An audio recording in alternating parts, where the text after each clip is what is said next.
Bismillahirrahmanirrahim. Assalamualaikum warahmatullahi wabarakatuh.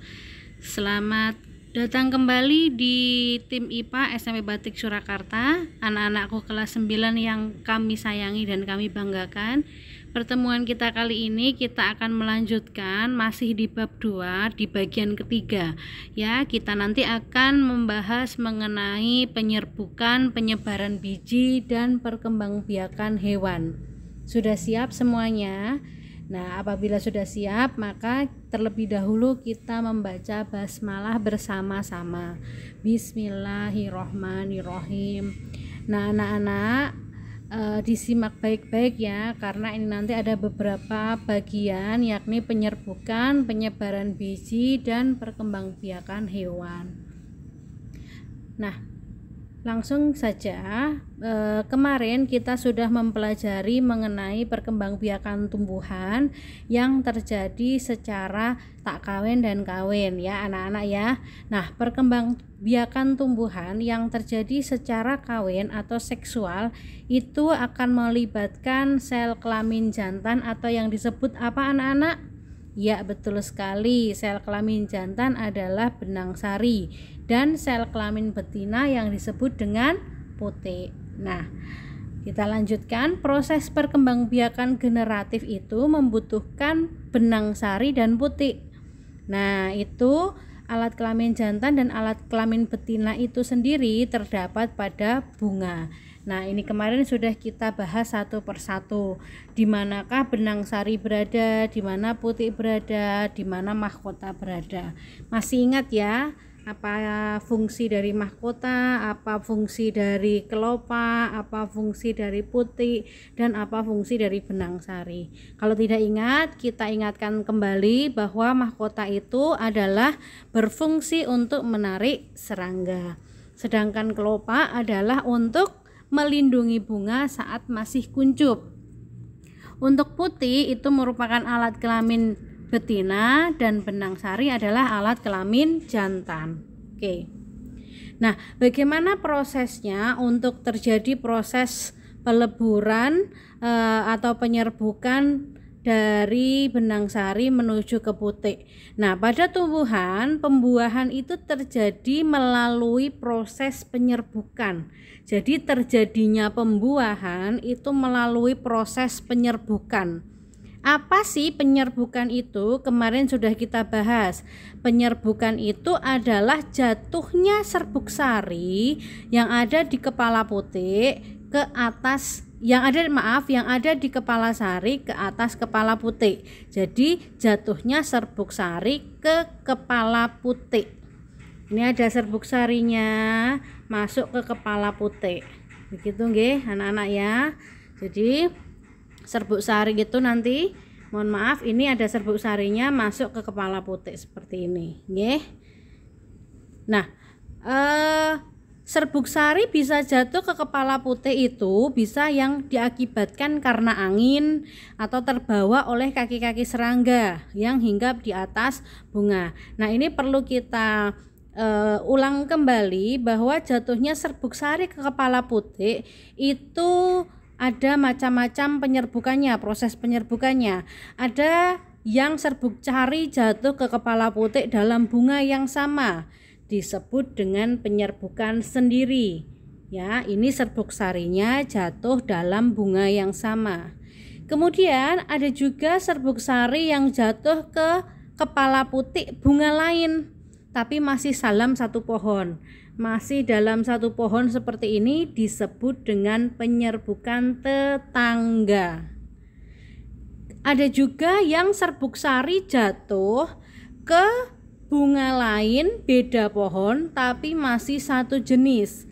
Nah, ini beda pohon ya, tapi masih satu jenis itu disebut dengan penyerbukan silang. Ya, ini penyerbukan silang. Kemudian ada juga serbuk sari jatuh ke kepala putik bunga lain beda pohon tetapi masih satu jenis tapi beda varietasnya. Varietasnya berbeda. Ini disebut dengan penyerbukan bastard. Nah, Apakah yang terjadi pada serbuk sari setelah proses penyerbukan itu? Apakah semua terjadi pembuahan? Nanti akan kita jelaskan ya. Ini kita akan membahas mengenai proses penyerbukan. Itu kemarin kita sudah pada pertemuan yang lalu bagaimana terjadi pembuahan ganda. Nah, pada serbuk sari itu memiliki dua inti ya anak-anak ya. Ada inti vegetatif dan inti generatif. Nah, di sini ya, serbuk sari itu memiliki dua inti, yaitu inti vegetatif dan inti generatif. Inti vegetatif itu dia hanya bertugas sebagai penuntun geraknya saja. Menuntun gerak tumbuh bulu serbuk ke bakal biji. Jadi dia hanya bertugas untuk sebagai penunjuknya saja. Sedangkan inti generatif dia akan nanti berkembang menjadi inti sel sperma yang membuahi sel telur, dan yang kedua akan membuahi inti kandung lembaga sekunder yang nantinya akan membentuk endosperma atau cadangan makanan. Nah, untuk lebih jelasnya kita lihat gambar pada layar. Ini yang Bu Guru sampaikan tadi, bahwa serbuk sari itu memiliki dua inti, yakni inti vegetatif dan inti generatif. Inti vegetatif ini dia fungsinya hanya sebagai penunjuk saja. Sedangkan inti generatif ini nanti dia akan membuahi ya. Yang satu membuahi inti sel telur, yang satu membuahi inti kandung lembaga. Nah, inti sel telur dan inti generatif tadi akan membentuk zigot, sedangkan inti kandung lembaga dengan inti generatif yang lainnya akan membentuk endosperma atau cadangan makanan. Sudah jelas ya di sini nggih. Nah, bagaimana jika serbuk sari berasal dari tumbuhan yang tidak sejenis? Apa yang akan terjadi? Apakah akan terjadi pembuahan?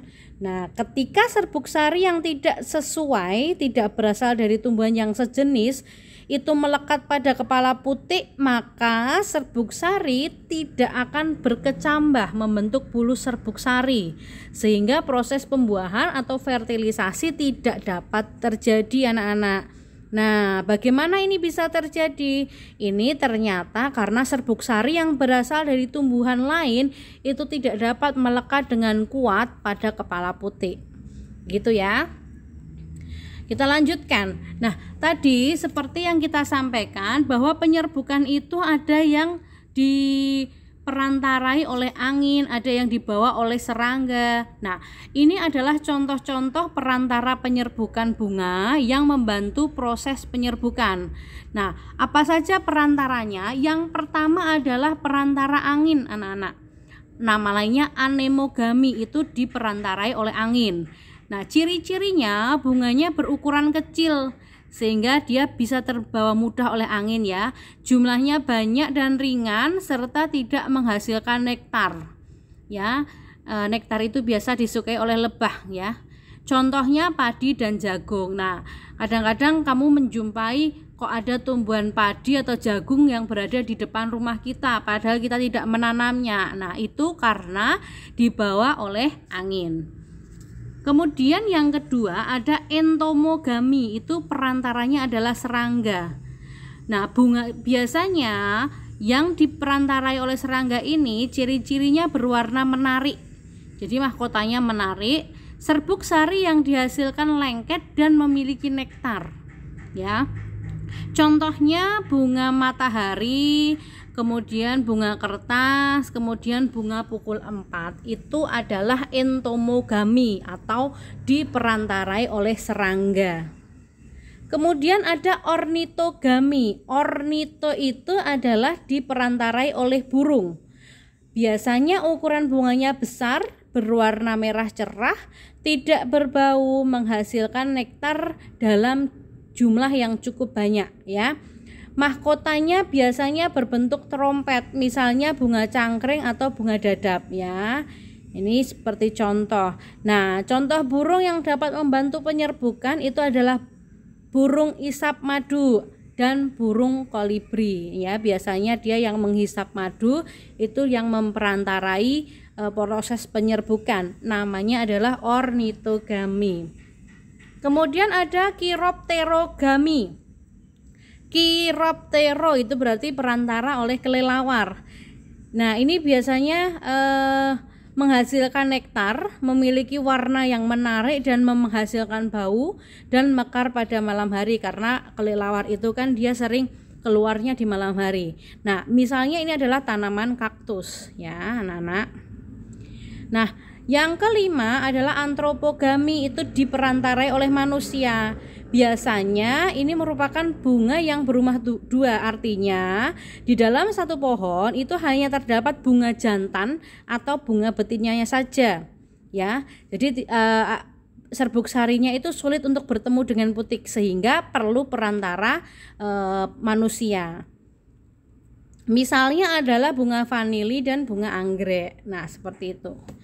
Nah, setelah terjadi penyerbukan, nanti dia akan menjadi zigot, kemudian akan menjadi biji. Nah, biji ini nanti yang akan tumbuh menjadi tanaman. Nah, bagaimana caranya penyebaran biji itu? Pernahkah kamu menemukan tumbuhan yang tepat tempat tumbuhnya itu berjauhan dari induknya? Ya, pernah kan kita menemukan, oh ternyata tumbuhan ini itu tumbuhnya jauh dari induknya. Nah, itu karena ada proses penyebaran biji. Penyebaran biji itu sendiri ada 4 ya anak-anak ya. Ada 4 perantara penyebaran biji. Itu yang pertama ada anemokori, diperantarai oleh angin. Ada hidro itu air, diperantarai oleh air. Zookori, zo itu hewan, penyebaran biji yang disebarkan oleh hewan. Kemudian antropokori itu penyebaran biji oleh manusia. Nah, nanti kita akan bahas satu persatu. Anemokori adalah penyebaran biji dengan bantuan angin, anak-anak. Penyebaran biji dengan bantuan angin ini biasanya karena dia ringan, maka ciri-ciri tumbuhannya bijinya ringan, kemudian kecil dan bersayap, sehingga mudah terbawa oleh angin. Contohnya adalah bunga dandelion seperti pada gambar ya. Ini anemokori dengan bantuan angin. Kemudian hidro itu air, itu proses penyebaran biji dengan bantuan air. Nah, biasanya hidupnya di daerah perairan atau misalnya di pantai, ataupun tumbuhan yang hidup di air. Nah, seperti pada contoh, tahu-tahu ada pohon kelapa yang tumbuh di daerah pantai, itu karena dia terbawa oleh air ya, itu disebut dengan hidrokori. Nah, sedangkan zookori, zo itu hewan, ada beberapa penyebaran biji oleh zookori ini, yaitu entomokori, chiropterokori, ornitokori, dan mamokori. Entomokori itu adalah penyebaran biji yang diperantarai oleh serangga, contohnya adalah wijen dan tembakau. Kemudian chiropterokori itu adalah penyebaran biji dengan perantara kelelawar, contohnya jambu biji dan pepaya. Ornitokori itu adalah penyebaran biji dengan perantara burung. Nah, tumbuhan yang penyebarannya dengan cara ini itu tumbuhan yang buahnya menjadi makanan burung, tetapi bijinya tidak bisa dicerna. Nah, biji tersebut akan keluar dari tubuh burung bersama dengan kotoran burung, kemudian dia akan tumbuh ya. Contohnya adalah beringin dan benalu. Kemudian yang terakhir dari zookori ini adalah mamokori. Mamo itu berasal dari kata mamalia, artinya penyebaran biji dengan perantara mamalia. Nah, contohnya hewan luwak ya, membantu proses penyebaran biji kopi.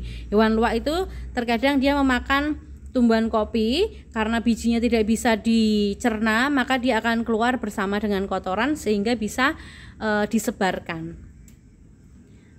Kemudian itu tadi yang zookori anak-anak. Yang terakhir adalah penyebaran biji oleh bantuan manusia atau antropokori. Contohnya adalah kopi, menyebarkan biji kopi, menyebarkan padi, itu adalah dengan bantuan manusia. Itu tadi anak-anak adalah proses penyebaran biji. Nah, sekarang kita lanjutkan dengan perkembangbiakan hewan. Nah, kemarin kita sudah membahas tentang perkembangbiakan manusia. Sekarang kita akan membahas mengenai perkembangbiakan hewan. Perkembangbiakan hewan ini merupakan salah satu karakter dasar yang dimiliki hewan sebagai makhluk hidup, anak-anak ya. Perkembangbiakan ini perlu dilakukan supaya apa? Supaya terhindar dari kepunahan. Nah, pada dasarnya terdapat dua cara perkembangbiakan hewan, yaitu generatif atau seksual dan vegetatif atau seksual. Nah, sama ya dengan tumbuhan ya, vegetatif dan generatif. Nah, ingin tahu lebih banyak tentang ciri-ciri perkembangbiakan generatif dan vegetatif? Nah, kita simak ulasannya ya. Nah, cara perkembangbiakan hewan yang pertama ada hewan tingkat rendah itu melakukan perkembangbiakan vegetatif. Artinya perkembangbiakan tanpa adanya perkawinan. Sedangkan yang hewan tingkat tinggi itu biasanya dengan generatif ya. Baik, kita akan yang pertama terlebih dahulu, perkembangbiakan vegetatif atau aseksual. Cara perkembangbiakan hewan aseksual atau vegetatif ini adalah perkembangbiakan tanpa adanya perkawinan. Pada umumnya terjadi pada hewan tingkat rendah ya. Hewan tingkat rendah yang dimaksud itu memiliki struktur tubuh yang tidak sempurna, anak-anak. Ya, tidak sempurna. Adapun 3 cara perkembangbiakan vegetatif itu ada, yang pertama adalah pertunasan. Nah, ini pertunasan ya. Tunas kecil ini akan muncul pada tubuh induk hewan. Nah, ketika dia sudah cukup umur, tunas tersebut akan terpisah dengan tubuh induknya dan akan membentuk individu baru. Contohnya adalah ini ada hidra, kemudian ada juga porifera. Jadi ini dia akan terpisah. Ini jadi yang pertama, kedua, tiga, nanti ini yang terpisah ini akan membentuk individu baru. Oke. Kemudian kita lanjutkan dengan fragmentasi. Fragmentasi ini adalah cara hewan berkembang biak dengan memotong atau memutuskan bagian tubuhnya. Contoh hewannya adalah planaria dan jenis cacing ya. Ini adalah contoh hewannya. Ini bisa kita lihat di sini, anak-anak. Jadi pada bagian ini yang kita beri tanda panah ini adalah dia, mohon maaf sebentar, saya ulang. Jadi ketika dia terpotong atau terfragmen menjadi 3 bagian, yakni bagian atas, kepala, kemudian bagian tengah dan bagian bawahnya. Nah, masing-masing bagian ini akan membentuk bagian baru ya. Masing-masing bagian ini akan membentuk bagian baru. Pada kepala ini akan membentuk bagian baru. Dia akan membentuk tubuhnya. Sedangkan pada bagian bawah dia akan membentuk tubuh lagi. Yang tengah juga seperti itu, dia akan membentuk tubuh yang lain. Begitu seterusnya, itu adalah model dari fragmentasi. Kemudian yang ketiga adalah proses membelah diri. Perkembangbiakan secara membelah diri ini dilakukan oleh hewan bersel satu seperti amuba ya anak-anak ya. Cara induk hewan membelah diri adalah dengan membagi tubuhnya menjadi 2 sama besar. Ukuran hewan amuba ini sangat kecil sehingga hanya bisa dilihat dengan menggunakan mikroskop. Nah, itu adalah perkembangbiakan generatif, vegetatif atau aseksual. Sekarang kita lanjutkan dengan perkembangbiakan generatif atau seksual ya. Perkembangbiakan generatif atau seksual ini adalah dengan cara perkawinan ya. Perkembangbiakan ini terjadi karena ada sel kelamin jantan atau sperma bertemu dengan sel kelamin betina atau sel telur. Nah, cara perkembangbiakannya ada 3 anak-anak, ada ovipar, ada vivipar, dan ada ovovivipar. Ovipar itu berasal dari kata ovum, artinya telur. Jadi bertelur dilakukan oleh hewan seperti unggas, reptil, dan ikan. Dalam proses pembuahannya terdapat dua jenis pembuahan, yaitu secara internal atau di dalam dan eksternal atau di luar. Nah, pembuahan internal dan internal atau eksternal itu contohnya ada macam-macam ya. Untuk yang contoh ovipar sendiri itu ada ayam, bebek, penyu, komodo, dan burung. Ya. Kemudian kita lanjutkan ke vivipar. Vivipar itu adalah hewan yang berkembang biak dengan cara beranak ya. Ini biasa disebut juga dengan hewan mamalia atau menyusui, karena mamalia atau menyusui ini dia berkembang biak dengan cara beranak. Nah, embrio akan tumbuh dan berkembang di dalam rahim hewan betina, sehingga induk hewan ini akan mengandung selama beberapa bulan, kemudian akan melahirkan anak. Nah, contohnya hewan yang beranak atau vivipar ini adalah ada anjing, kucing, sapi, kemudian kelinci. Jadi hewan-hewan vivipar itu adalah hewan-hewan mamalia atau yang biasa menyusui ya. Yang terakhir ada ovovivipar, bertelur dan beranak. Nah, perkembangbiakan ovovivipar itu merupakan kombinasi dari ovipar dan vivipar anak-anak ya. Jadi bertelur dan beranak. Adapun pembuahannya itu terjadi di dalam tubuh induk hewan. Nah, saat berada di dalam tubuh induknya itu telur berkembang hingga menjadi hewan baru. Nah, setelah menetas, calon anak tersebut akan dilahirkan keluar dari tubuh induk hewan. Contohnya untuk hewan ovovivipar adalah ada ikan hiu, kemudian ada buaya, ada kadal, dan beberapa jenis ular. Nah, itu anak-anak yang bisa kita sampaikan. Jadi kita tadi mempelajari tentang penyerbukan, penyebaran biji, dan perkembangbiakan hewan. Sampai ketemu di pembelajaran IPA selanjutnya. Kita akhiri dengan bacaan hamdalah bersama. Alhamdulillahirabbil alamin. Wabillahi taufik wal hidayah. Wassalamualaikum warahmatullahi wabarakatuh.